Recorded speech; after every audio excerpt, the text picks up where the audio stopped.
নমস্কার, আমার একটি নতুন ভিডিওতে আপনাদের অনেক অনেক স্বাগত জানাই।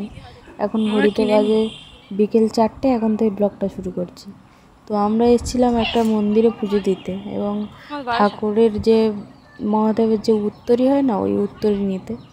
তো সবাই মিলে এসেছি, মা, আমি, বোন, আমার ছেলে, সবাইকে নিয়ে এসেছি। তো এই জায়গাটা এত সুন্দর যে শেয়ার না করেই পারলাম না। খুব সুন্দর জায়গাটা, দেখুন আপনারা। এই যে পুকুরটা আছে, এই পুকুরটা নামিনি আমরা, কারণ এখানে এত স্লিপ যে স্লিপ কেটে পড়েও যেতে পারি। তাই জন্য হাফ নেমে আর পা ভিজাবো বলে আর ভিজানো হয়নি। খুব স্লিপ, এটা পড়েও যেতে পারি, তাই জন্য আর নামিনি, উঠে চলে এসেছি। আর চারিদিকটা বাঁধানো, খুব সুন্দর লাগছিল দেখতে। আমাদের স্কুল থেকে এই মন্দিরটা দেখা যেত, ছোটবেলা থেকে দেখছি। আনন্দ হচ্ছে। কোথায় এসছো? বলো বলো, কোথায় এসেছো? ছেলের তো খুব আনন্দ হচ্ছে। আর এদিকে মন্দিরের ওপরে যে অবিশ্বাস্যকর একটা মেঘ উঠেছে, সেটা দেখে আপনারা কমেন্টে জানাবেন যে এত সুন্দর মেঘ কীভাবে, মানে আমি তো কোনোদিনও কল্পনার বাইরে, এত সুন্দর লাগছিল। যেন মনে হচ্ছে স্বয়ং কৈলাস পর্বতের ওখান থেকে যেন মহাদেব নেমে আসছে, সেই রকমই দৃশ্যটা লাগছিল আমার। আমার খুব ভালো লাগছিল, আমার যেন অবিশ্বাস্য একটা ঘটনা লাগছিল, দেখে যেন একটা অলৌকিক ঘটনার মতো লাগছিল। যে মন্দিরের ওখানে একটা এমনভাবে মেঘটা উঠেছে যে দেখেই মনে হচ্ছিল যেন কৈলাস পর্বত ওখান থেকে কৃষ্ণচূড়া ফুল গাছ ভগবান নেমে আসছে। আর এখানে দারুণ একটা পুকুর রয়েছে। আর এখানে একটা, আমার যেন গায়ে কাঁটা দিয়ে উঠছিল এই জায়গাটায় এসে, এত ভালো লাগছিল। আর মনে হচ্ছে স্বয়ং ভগবান নেমে এসেছে। হয়তো গন্ধরাজ ফুল, আমি ঠিক চিনি না জিনিসটা। এখানে আমার বোন বলেছে হ্যাঁ এটা গন্ধরাজ ফুল বলে যাচ্ছে। আর এখানে একটা বড় পুকুর দেখতে পাচ্ছ বাঁধানো। আর এখানে আরেকটাও গন্ধরাজ ফুল রয়েছে। চারিদিকে শুধু গাছপালা রয়েছে, ফুল গাছের। আর এখানে একটা বড় পুকুর রয়েছে যেটা বাঁধানো রয়েছে, খুব দারুণ লাগছে। আর এখানে এটা কি গাছ আমি বুঝতে পারছি না। শাল গাছ, শাল পাতার মতো দেখতে অনেকটা। আর এখানে চারিদিকে সুন্দর সুন্দর ফুল ফুটে রয়েছে পুকুরের কাছে। আর এখানে আমার বোন হেঁটে হেঁটে যাচ্ছে। এখানে এসে কয়েক ঘন্টা টাইম স্পেন্ড করলে আপনাদের মনেই হবে না যে টাইমটা কী করে চলে গেল। তো এখানে একদিন এসে ঘুরেই যাওয়া যায়, যে এত সুন্দর জায়গাটা। আমার তো মনে হয় ইচ্ছা করে সবসময় এসে এখান থেকে একটু ঘুরে যাই, কিন্তু সম্ভব হয় না, মাঝে মাঝে যাওয়া হয়। রয়েছে চারিদিকে,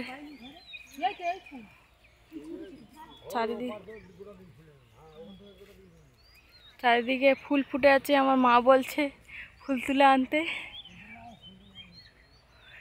আর এখানে একটা আম গাছ রয়েছে যেটা সুন্দর দেখতে একটা। আর ওখানে প্রচুর ড্রাগন গাছ ছিল, আমি দেখে গেছি। এখন হ্যাঁ এখনও আছে ড্রাগন গাছ, ঠিক ওই সুদূরে। আর ওখানে একটা ঘর রয়েছে। এখানে এই যে স্কুলটা দেখা যাচ্ছে, দূরে দেখা যাচ্ছে, এই স্কুলটা হচ্ছে আমি পড়াশুনো করতাম, ছোট থেকে এখানে পড়াশুনো করতাম। আর এখানে যে এই মাঠটা রয়েছে এখানে, এখানে মেলা হয়। এই জায়গাটা, এটা মঞ্চ। আর এখানে প্রচুর দোকান বসে, প্রচুর সব কিছু। লোকজন যখন আসে তখন একদম ভর্তি থাকে, খুব সুন্দর লাগে জায়গাটা। আর মাঝখান থেকে এইরকম একটা রাস্তা। আর ওখানে দেখতে পাচ্ছ, ওখানে একটা নদী আছে, দারুণ একটি জায়গা। যদি আপনারা আসতে চান তাহলে কমেন্টে জানাবেন, আমি অ্যাড্রেসটা দিয়ে দেবো। দারুণ একটা জায়গা। আমার মা এখানে হেঁটে হেঁটে যাচ্ছে,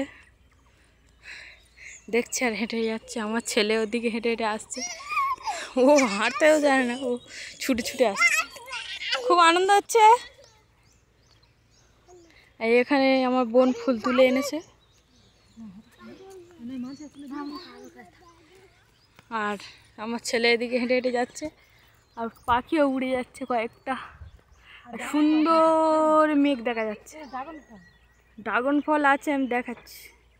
আর সুন্দর এখানে মেঘ করে আছে, তার উপর থেকে মন্দিরটা খুব সুন্দর বয়ে যাচ্ছে। আর চারিদিকে এরকম ভিউ। বারবার বলছি সুন্দর লাগছে বা দারুণ লাগছে, সত্যিই আমার খুব সুন্দর লাগছিল, দারুণ লাগছিল। কার কাছে কেমন লাগছে আমি জানি না, বারবার বলছি বলে আপনাদের কিছু মনে করবে না, কিন্তু আমার সত্যিই খুব ভালো লাগছিল। যেন মনটা জুড়িয়ে গেল সে ওই জায়গাটা গিয়ে, সব কিছু যেন ভুলেই গেছি, সব কিছু মন থেকে মুছে দিয়েছি, এত সুন্দর লাগছিল জায়গাটা। আমার মন ছুঁয়ে গেছিলো, এত সুন্দর জায়গাটা লাগছিল। তো আমি কাউকে বলে বোঝাতে পারবো না এত সুন্দর আমার লাগছিল। কিন্তু ওই জন্য আমি বারবার বলছি যে সুন্দর লাগছে, দারুণ লাগছে, আমার সত্যিই খুব ভালো লাগছিল। না, এখানে আরেকজন ভিডিও করতে ব্যস্ত, ও শুধু ছুটে ছুটে যাচ্ছে, ও ভিডিও করতে ব্যস্ত। ও একজন ফেমাস ব্যক্তি, ফেমাস বলছি তার কারণ ওর ফেসবুকে একটা ওর অ্যাকাউন্ট আছে, সেখানে ও রিলস বানায়। তো ও মোটামুটি অনেকেই চেনে ওকে, তো তাই জন্য ওকে বলছি ফেমাস। আর মাঝে মাঝে বলছি ও আমার বোন নয়, ওটাই এখানে একটা মন্দির আছে, ছোট্ট মতো মন্দির। এইটা হচ্ছে তোমার, এই মন্দিরটা হচ্ছে নদীর পাশে, কারণ এখান থেকে জল নিয়ে যদি ভিড় হয় ওই জায়গাটা, এখান থেকে জল নিয়ে তোমরা ঢালতে পারো, তার জন্য এই মন্দিরটা ছোট্টভাবে করা আছে। সুন্দর জায়গাটা দেখতে। এখানে এসে সময় কাটানোটা খুব বেশি নয়, সময় খুব সহজ, খুব সহজেই সময় কাটানো যায়, অনেকক্ষণ সময় করতে পারেন। সুন্দর একটা মন্দির, গাছের তলায় সুন্দর মন্দিরটা দেখুন। আর ওখানে আরেকজন ব্লগ করছে, শুধু আমাকে কপি করছে, শুধু আমাকে কপি করছে। আমার ছেলে এদিকে ঘুরছে, আরে সুন্দর, আমার শুধু মেঘের দিকে তাকিয়ে থাকতে ইচ্ছা করছে, এত সুন্দর মেঘটা লাগছে। দূরে ওই মন্দিরটা দেখা যাচ্ছে, আর এদিকে এই নদী। আমার এখানে এসে সত্যিই আমার মন ছুঁয়ে গেছে, এত সুন্দর দৃশ্য, এত সুন্দর ভালো একটা জায়গা। তো অনেকে বলবে যে জীবনে যেন এইসব জায়গা যায়নি, সত্যি অনেক জায়গায় গেছি, কিন্তু এই জায়গার মতো আমি আমার যে মনের যে শান্তিটা, সেই শান্তিটা আমি কোথায় খুঁজে পাইনি, যেন এখানে এসে পেয়েছি আমি। কারণ সব জায়গায় গিয়ে তো সবার মনের শান্তি হয় না, অনেক ছোট জায়গায় গিয়েও মানুষের শান্তি হয়, তবে মন্দির মানে একটা শান্তির জায়গা। তো সেই জন্য কি জানি না, তবে ভগবান যেন আমার যেন খুব ভালো লাগছিল, আমি যেন বলার ভাষাই খুঁজে পাচ্ছিলাম না, হারিয়ে গেছিলাম আমার ভাষা। আর আমার মা এদিকে মন খারাপ করে বসে আছে, আমার বোন আসেনি বলে, মেজো বোন আসেনি, তার জন্য মন খারাপ। আর এদিকে কিছু লেখা আছে, সেগুলো পড়ছে। ভারতী দেবী স্মরণে মধুবন, ওরে কে আছিস তোরা আই ছুটে তোরা, যাবো আজ মধুবনে, বাকিটা আপনারা পড়ে নেবেন। এদিকে আবার সুন্দর একটা ডাস্টবিন আছে। আর যে পুকুরটা দেখালাম, এটা এই পুকুর নয়, সরি নদী, এটা নদীটা সুন্দর একটা নদী। আর একটা নৌকা ওদিকে আবার উল্টে আছে।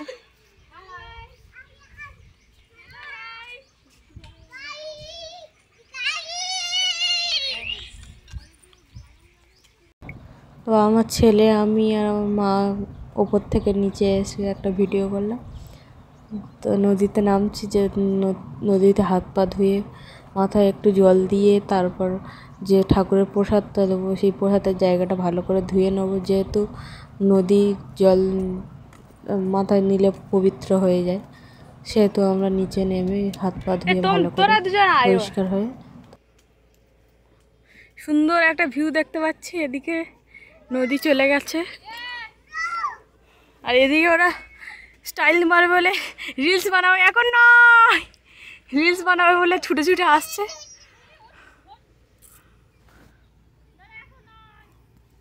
সুন্দর নদীতে একটু হাত পা ধুয়ে নিলাম যাতে পুজো দিতে পারি, আর সেটা ভালো করে দেখাইনি, হাত থেকে ফোনটা পড়ে যাবে বলে ভালো করে দেখাতে পারিনি। আর মা এদিকে জলটা ছড়া দিয়ে নিল, সবাইকেও ছড়া দিয়ে দিয়েছে যাতে শুদ্ধ হয়ে যায়। ওরাও রিলস বানাচ্ছিল, তাই জন্য আমাকে বললো যে তুই একটু রিলসটা বানিয়ে দে, আমরা একটু ওখান থেকে হেঁটে হেঁটে আসি। সত্যি ভালো জায়গা বলে ওরা ওই জন্য বলছিল রিলসটা বানিয়ে দিয়ে। আর আমার বোন আর আমি দুজনে ন্যাকামো মারতে মারতে যাচ্ছিলাম, দুজনে আবার পা ধোয়া যে ন্যাকামোটা সেটাও করলাম।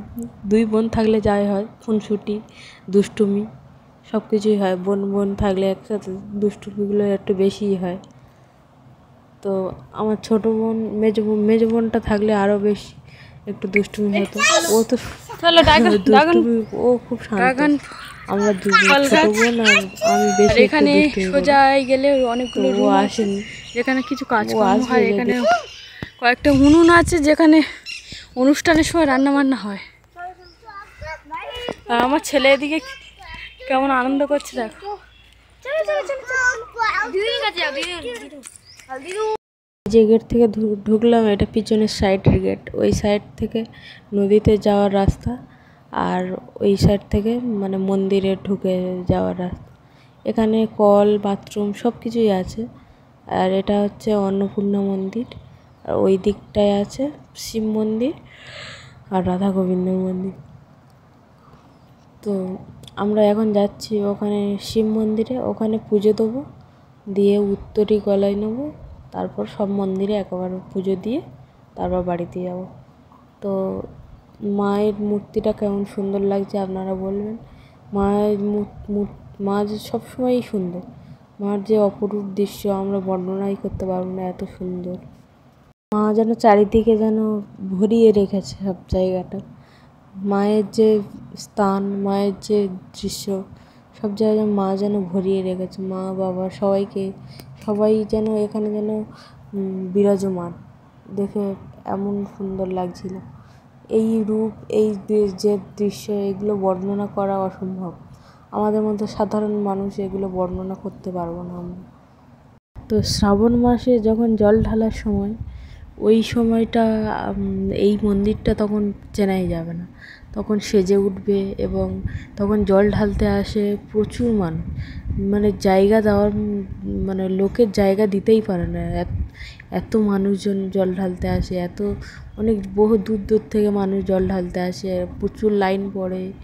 মানে সেই মন্দিরটা যে সেই মন্দিরটা সেটা চেনাই যায় না। কোনো একদিন যদি সম্ভব হয় আমি আপনাদের দেখাবো। তো এখানে তালা খুলছে এখন, গেট খোলা হচ্ছে এখন। এইদিকে এই গাছটাতে খুব সুন্দর ফুল ফুটেছে, দারুণ ফুল ফুটেছে। আর এখানে যা স্মৃতির উদ্দেশ্যে বানানো। আয় আয় আয়, ভেতর থেকে দেখলেই বুঝতে পারবে যে কতটা উঁচু মন্দিরটা। এখান থেকে দেখলে বুঝতে পারবে অনেকটা উঁচু। আর একা যদি ভেতরে থাকো ভয় লাগবে, তবে ভয়ের কিছু নেই, ভগবান আছে যেখানে, সেখানে ভয় নেই। এখানে বাবা মহাদেব শিবলিঙ্গ, এখানে মা কালী মূর্তি। আর এখানে আমার মা এদিকে প্রসাদ সাজাচ্ছে মালসাতে। আমার ছেলের নামে মানত ছিল মালসা দেবে, তো সেই জন্য প্রসাদ সাজিয়ে নিচ্ছে। আর বাবার কি সুন্দর অপরূপ মূর্তি সেটা দেখিয়ে দিচ্ছে আমরা। তো আমরা এখানে সবাই মিলে পুজো দেবো আর একেবারে উত্তরী নেবো। ওখানে ব্রাহ্মণ, বাজার থেকে আমরা যে উত্তরটা কিনেছি ব্রাহ্মণ পুজো করে দিয়েছে। আবার এখানে বাবার কাছ থেকে একটু ছুঁয়ে নিয়ে সবাই পরে নেব। তো সব কিছু নিয়ম হয়তো আমরা জানি না, কিছু কিছু যে নিয়মগুলো সেগুলো আমরা পালন করার চেষ্টা করি, যেগুলো আমরা জানি। তো যদি ভুল হয়ে থাকে তাহলে ভগবান যেন আমাদেরকে মাফ করে দেয়। তো সব কিছু নিয়ম আমরা জানি না। আর আমি এই বছর প্রথম নিয়েছি আমার ছেলের ওই যে মানত ছিল বলে, ওটা আমার মা করেছিল মানতটা। তো মা এদিকে ঠাকুরকে একটু ফুল টুল দিয়ে দিচ্ছে, দুধ এনেছিলাম। আর দুধটা এনেছি, দুধের যে জায়গাটা আনবো, গ্লাস বা কিছু একটা আনবো, সেটা ভুলে গেছি। আর এইটা একটা ভালো একটা বোতল, সেই বোতলটায় একটু দুধ ঢেলে এনেছি। আপনার দেখে যেন বলবেন না যে এটা খারাপ বোতলের ঠাকুরের দুধ নিয়ে এসেছে, ভালো বোতল ছিল, সেইটা দিয়ে ঠাকুরের দুধ নিয়ে এসেছি। আর যে ঠাকুরের মাথায় দেবো কিছু একটা নিয়ে আসবো, সেটা কারোরই মনে নেই, সেই জন্য আমরা বোতল ধরে দুধটা ঢালছিলাম। তো ভগবান যেন আমাদেরকে মাফ করেন, আমরা ভুলে গেছি আর আমরা কী করব। আর আমি শাড়ি পরিনি, কারণ প্রচণ্ড গরম পড়েছিল, ওই জন্য আমি শাড়ি পরিনি। তো আমার বোন বলছে যে শাড়ি পরিসনি কেন, শাড়ি পরলে ভালো লাগতো আরও বেশি। আমার এত গরম পড়েছে, আমার শাড়ি পরতে ইচ্ছা করছিল না। আর এটা হচ্ছে রাধা গোবিন্দের মন্দির। সবাই পুজো দিচ্ছিলাম গিয়ে, আমাদের সামর্থ্য মতো, যেমন ভগবানকে ভগবানের সামর্থ্য আমাদের, তো সেরকমভাবে আমরা পুজো দিচ্ছিলাম। আর কত সুন্দর দেখো বাবা মায়ের মুখ। আর এই জায়গাটা আছে, ওখানে ভগবানের শয়ন যে একটা খাট হয়, সেই পালঙ্ক, তো ছোট্ট মতো করা আছে। এখানে প্রতিদিন পুজো হয়, এখানে ব্রাহ্মণ আছে, সে ব্রাহ্মণই পুজো করে। আর এটা হচ্ছে অন্নপূর্ণা মন্দির, আগে যে মন্দিরটা দেখালাম সেই অন্নপূর্ণা মন্দির। এটা মোট এখানে হচ্ছে দুটো মন্দির আছে, অন্নপূর্ণা মন্দির আর ওই রাধা গোবিন্দ মন্দির আর শিব মন্দির, ওটা এক জায়গায় আছে আর এটা আলাদা করে আছে। তো আরেকটা আছে তোমার হচ্ছে তারাপীঠ মন্দির, সেটা যাইনি আমি। আমার ছেলে এদিকে কী সুন্দর প্রণাম করে নিচ্ছে, ওর মাসি বলেছে যে একটু প্রণাম করে নে, তো প্রণাম করে নিচ্ছে। তো অনেকে এসেছে, এসে জল ঢালছে, সেইটা একটু দেখিয়ে নিচ্ছি, মাথায় জল ঢেলে দিচ্ছে। তো এদিকে আমও দিয়েছে অনেকে, আমরা ফলও দিয়েছি, পুজো দিয়েছি, আর পুজো দিয়ে বেরিয়ে যাচ্ছি। তো আমার ভিডিও যদি ভালো লেগে থাকে তাহলে লাইক করবেন, কমেন্ট করবেন, শেয়ার করবেন, চ্যানেলটা সাবস্ক্রাইব করে দেবেন। দেখা হবে আবার পরের ভিডিওতে। টাটা।